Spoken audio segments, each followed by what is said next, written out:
Hi all, welcome to our new episode. Please watch this video till the end.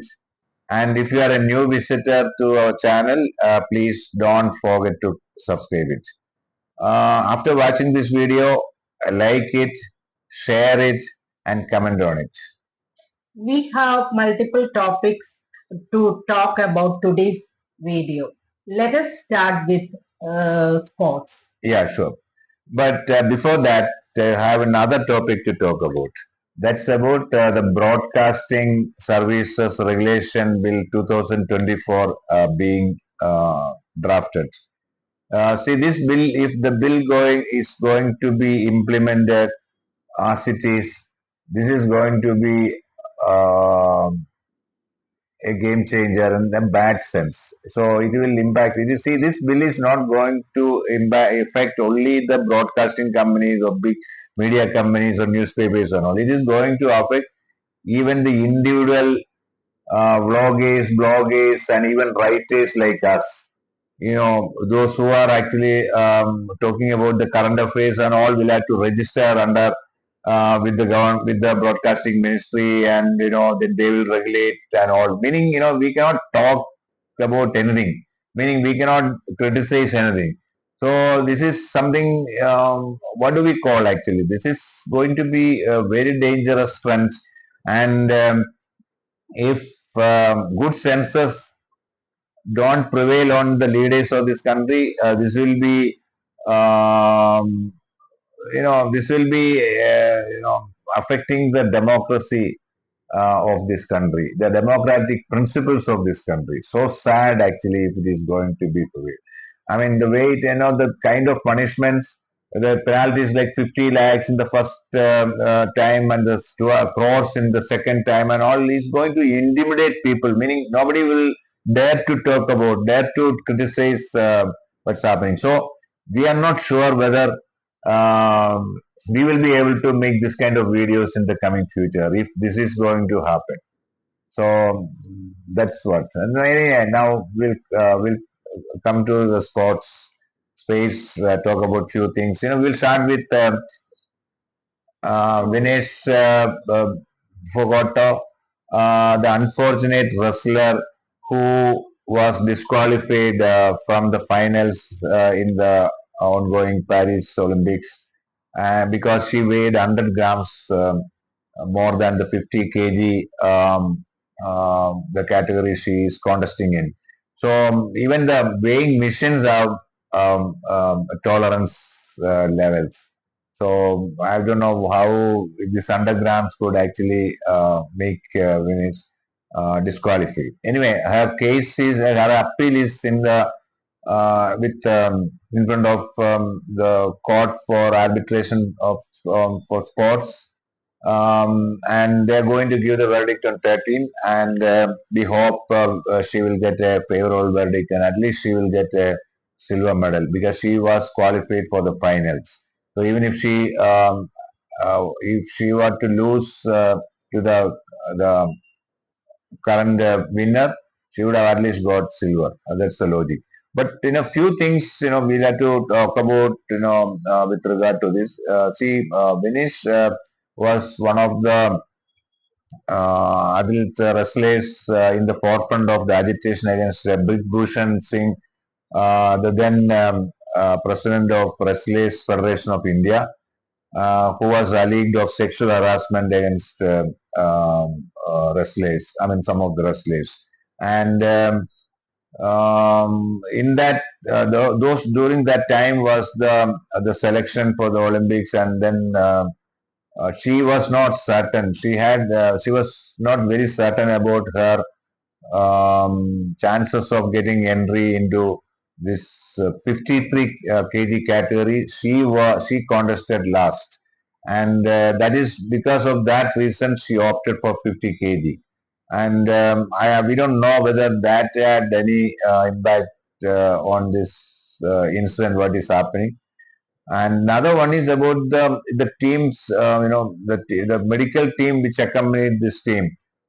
See, there are news that it didn't include any nutritionist or dietitian. It had only orthopedic surgeon.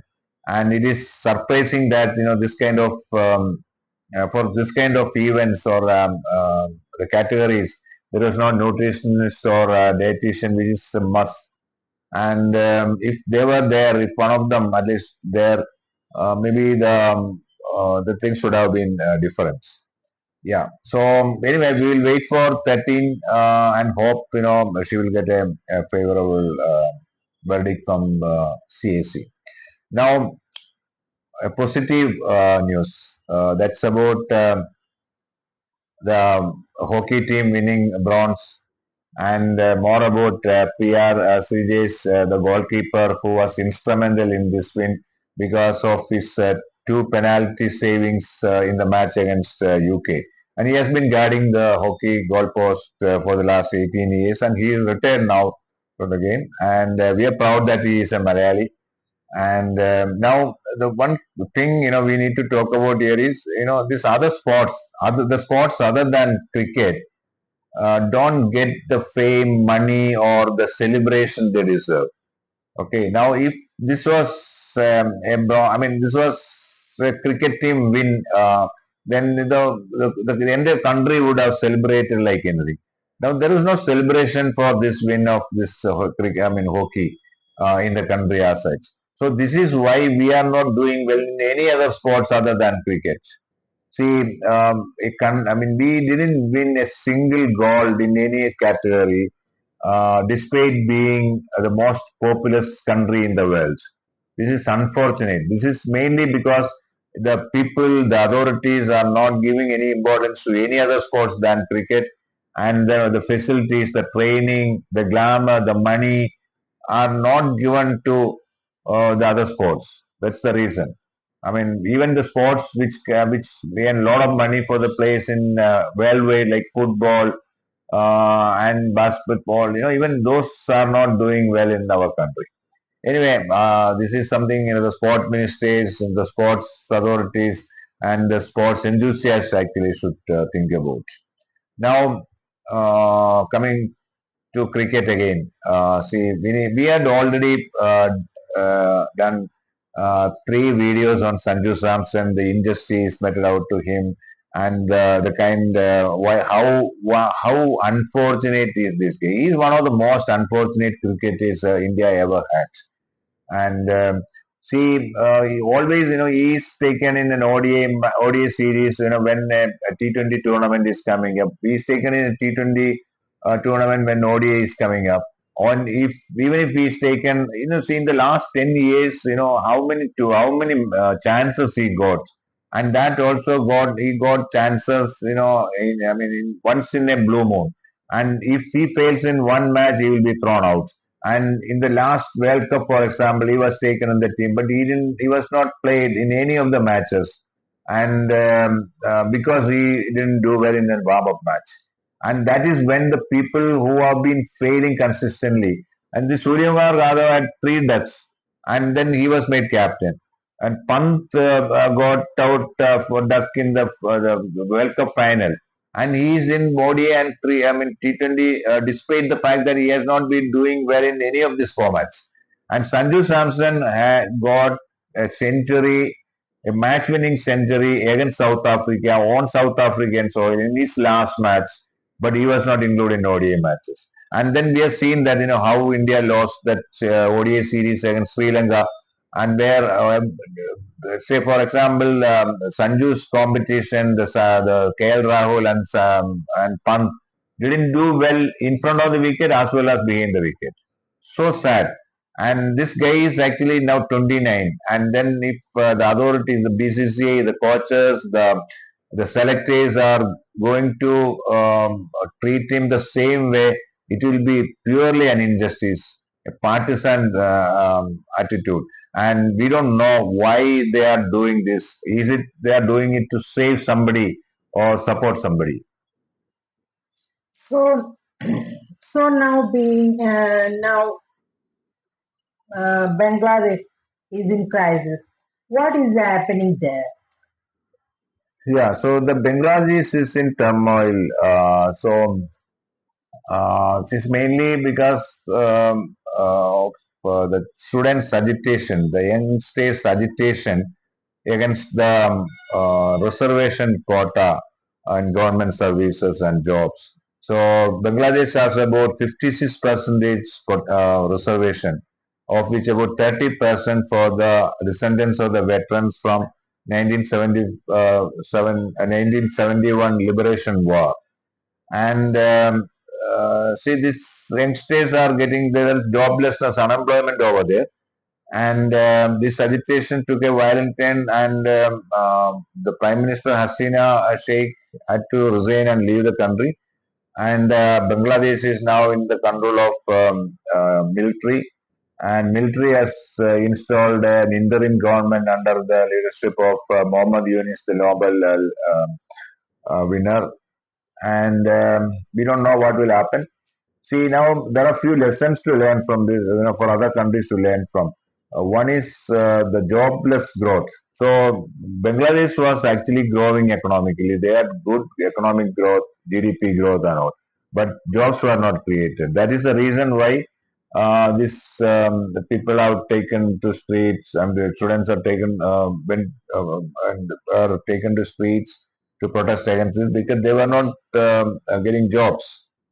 Now this is applicable for countries which are growing economically, but the jobs are not being created, or where there are unemployments. And another one is about the atrocities met out to, done against the Hindu minorities in Bangladesh. See, this is unfortunate and should be condemned. And but this is another lesson for other countries. The countries where the majority mistreats or ill treats the minorities in their country should understand that this majority can be a minority in other country, and they may face the same situation over there. So every country should actually treat their minorities fairly, so that they will get an equal treatment in other countries too. That's a lesson we should learn from this. Okay. What is the bail is the rule, jail is the exception principle. Yeah, so this is a fundamental rights principle. Okay, recently reiterated by Supreme Court in the Manish Sisodia's bail application. See, Manish, the deputy CM of Delhi, has been in the jail for 17 months without trial. Okay, and now he got the trial court and the high court didn't grant bail. Supreme Court gave bail, but they gave it. They didn't give after 17 months. You got me, which means he has lost 17 months of his life. Who can restore that? Who can give that thing? So there are thousands of under trials, people without trial, lingering in various jails in the country, and some people die even though they may be innocent. And there are people who are, have been in the jail for months and years without trial. Maybe some of them may not be culprits. Some of them may be innocent. So this is an injustice. That's why there is a fundamental principle that the jail is an exception. It should be used only as an exception. The bail should be the role, meaning it should not be the court should not look at how not to give bail. I mean, it should be how not to send him to jail. And that's the principle underlying this rule. So the question here is actually if this can happen to somebody like Manish Sisodia, who is a deputy CM of a union territory, think about the common people. Okay. Anything else?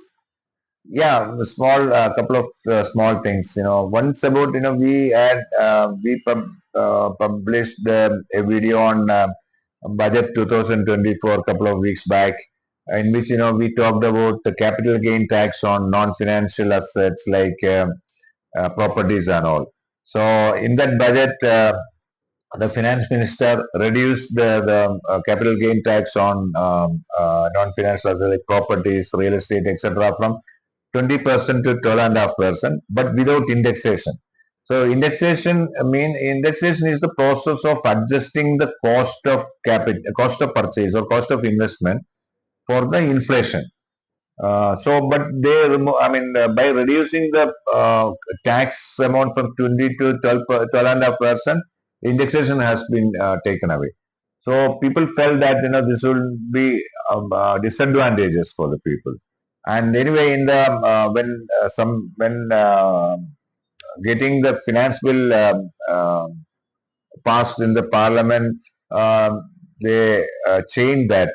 It is like this, it will continue to be 12.5%. But for those who bought any property before 23rd July 2024, they would take the indexation capital gain tax, meaning capital gain tax based on the indexation calculation. And if the tax amount is about 20%, that whatever the amount about 20% need not to be given. Meaning it is almost the same like what was before that budget proposal. But this is only for up to this 23rd July, and any new purchases made after this date will be at 12.5%, but without indexation. And that's one. Now we will just conclude this one by touching upon a very recent news about the Hindenburg's allegation that the SEBI chief, Securities and Exchange Board of India chief, had stake in Adani shell companies. This is a shocking news if it is true, because then see, the SEBI was in. This will prove that SEBI was in collusion with Adani. Then, because they didn't do the proper investigation, they were hesitant to do the investigation and so on. But we don't know whether it's the truth.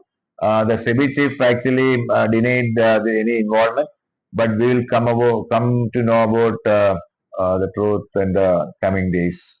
Let's see, and we will come back with another video on other topics. Till then, Bye. bye. Take care. Thank you. Please subscribe. Please like.